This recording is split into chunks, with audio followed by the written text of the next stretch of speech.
Boa noite, meu nome é Marta Decilo, também conhecida como Marta Decilo, voz singular. E eu venho aqui hoje para falar um pouquinho do que é essa voz singular, né? Qual é essa proposta de aula, sessão, voz singular. A voz singular, ela surgiu na minha vida desde que eu era pequena, porque a voz singular é a sua própria voz. Eu venho de um estudo que é de um alemão chamado Alfred Wolfson e que se seguiu a ele o Roy Hart como seu aluno e que tem hoje em dia o Centro Artístico na França, né? E, e era exatamente isso que o Wolfson falava, que a voz é o ser, né? Nós somos voz. E quando ele fala de voz, não é só o som, é uma voz que engloba corpo. Então é voz e corpo.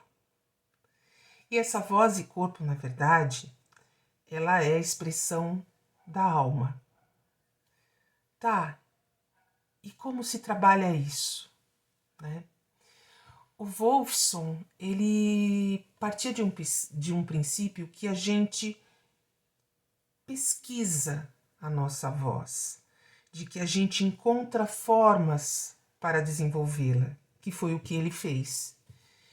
Ele viveu a Primeira Grande Guerra e ele viveu como soldado a Primeira Grande Guerra. E no campo de batalha, ele sofreu muitos traumas, ele sofreu por não conseguir ajudar os seus companheiros.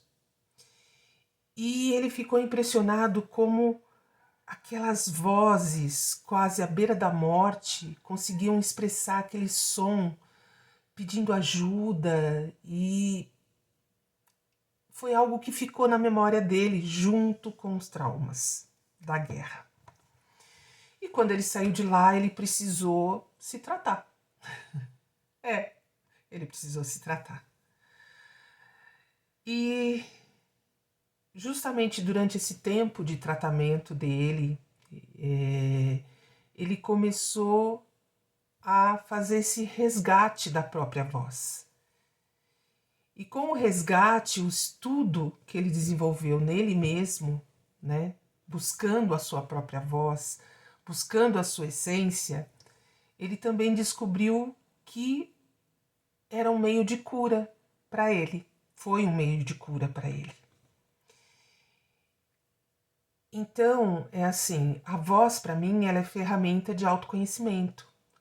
Ela é ferramenta de autodesenvolvimento, ela é ferramenta de estímulo, ela é ferramenta para você se desenvolver, para você se expressar, expressar você mesmo. E voz é corpo, ou seja, é conhecimento. Então, eu cheguei a participar do grupo de estudos aqui no Brasil em 2008, 2010, com a Paula Molinari. Foi ela que trouxe esses estudos do Wolfson de uma forma mais acadêmica para o Brasil.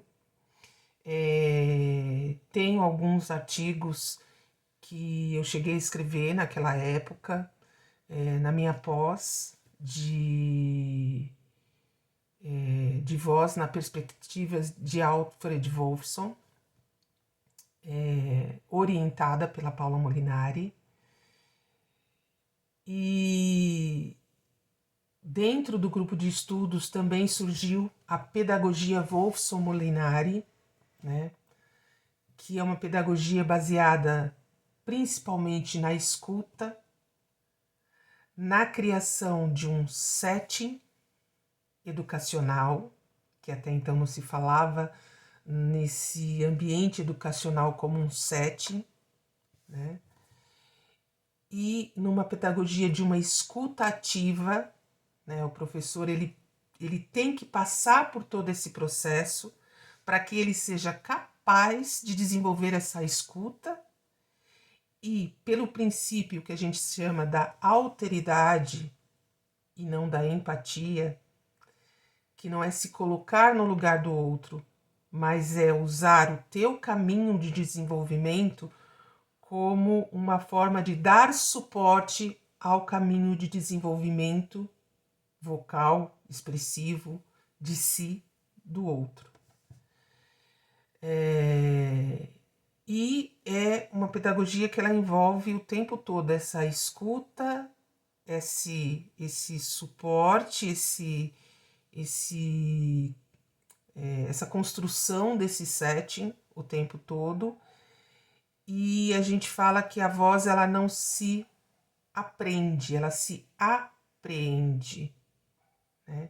Então a gente escuta, a gente percebe aonde que está de repente aquele som preso no corpo, ou até o próprio aluno vai dando esse caminho para o professor, né? Ou a gente pode dizer também terapeuta, se a gente for usar essa voz também como uma ferramenta terapêutica.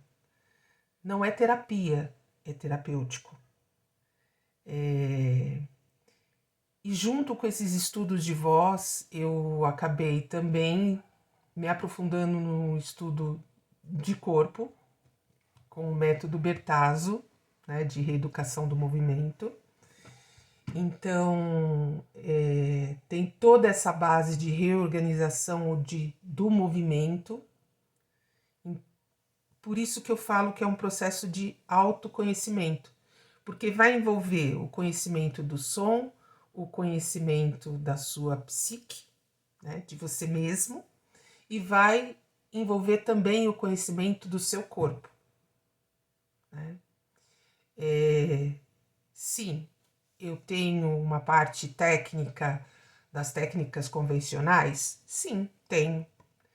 Tenho estudo de fisiologia da voz? Sim.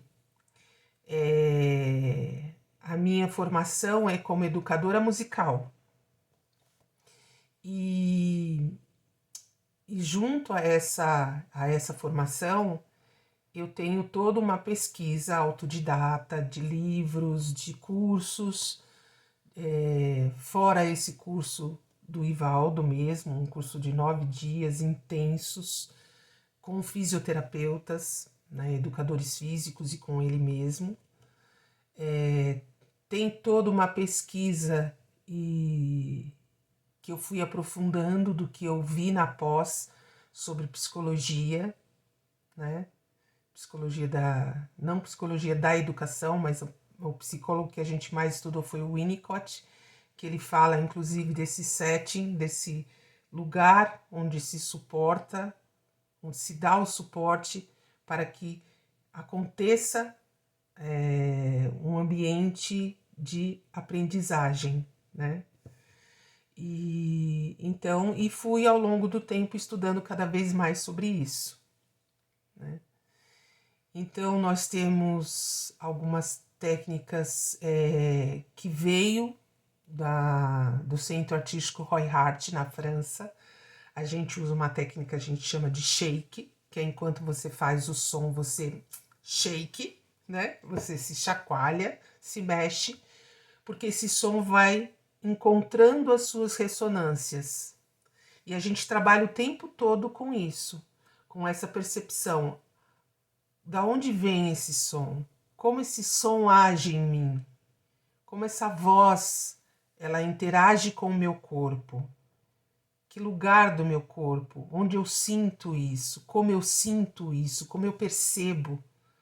Porque a partir do momento que você se apropria dessa percepção, você vai ter sempre isso com você. Você realmente apreende o som. Ele passa a ser você. Então a voz singular é isso. É uma voz que é você. Ela não te representa.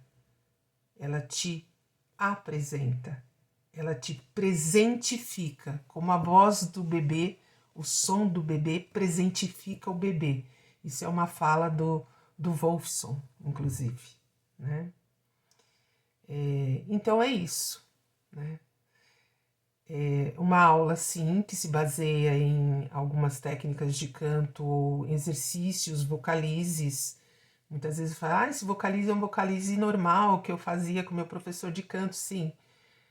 O objetivo e a forma de se conduzir é que é diferente. Porque é sempre partindo dessa percepção de si. Como esse som te envolve, como esse som se constrói, para que você cante a sua alma. É isso que é a voz singular. Muito obrigada. E espero vocês nas minhas oficinas, aqui no Instagram, no Facebook, me acompanhando nessa trajetória que não acaba nunca, certo? Porque enquanto há vida, há conhecimento, há coisas para se conhecer sempre, não é assim? Então vamos lá? Vamos descobrir as vozes da nossa voz?